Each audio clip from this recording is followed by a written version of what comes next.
બોલો વિક્રમભાઈ, શું કહેશો આજે ગુજરાત પોલીસ, સુરેન્દ્રનગર પોલીસ ભારતીય જનતા પાર્ટીની માફિયા સરકારનો હાથો બની અને ખોટો કેસ અમારા રાષ્ટ્રીયકૃત પાર્ટી આમ આદમી પાર્ટીના સુરેન્દ્રનગર મહાનગરપાલિકાના જાહેર થયેલા ઉમેદવાર આગામી ચૂંટણી માટેના એમને ખોટા કેસમાં સલવાડવાની જે કવાયત ચાલી રહી છે અને ષડયંત્ર ચાલી રહ્યું છે એના અનુસંધાને આજે અમારા જે ઉમેદવાર, અમારા પ્રમુખશ્રી અને સાથીદારો એ લોકો ભાઈ કમલેશભાઈ કોટેચા, દીપકભાઈ ચીલા, અતુલભાઈ અને ભાઈ કૃણાલભાઈ આ પોતાની સ્ટેટમેન્ટ દેવા આવેલા. આજે પણ 2 દિવસ પહેલાં પણ સ્ટેટમેન્ટ દેવા આવેલા. આજે પણ ફરીથી મુદત આપેલી છે. એક ષડયંત્ર ચાલી રહ્યું છે કે આગામી ચૂંટણીની અંદર ઉમેદવારો આમ આદમી પાર્ટીના ડિમોરલાઇઝ થાય.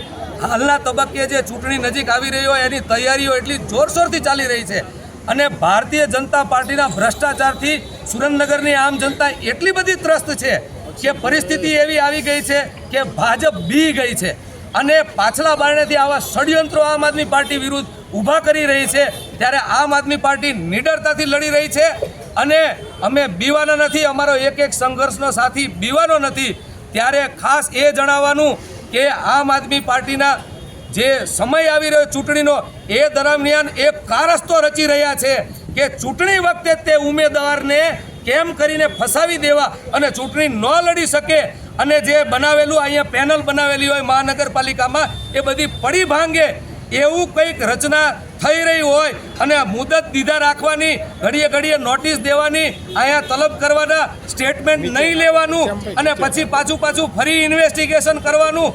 એક એવો કેસ જેની અંદર નોન કોગ્નિઝેબલ ગુનો હોય, જેની અંદર પોલીસ ધારે તો અહીંયા પણ પોલીસ સ્ટેશનમાં પણ જામીન આપી શકે એવા ગુનાની અંદર 3 વાર ધક્કા ખવડાવવાના, બીવડાવવાના.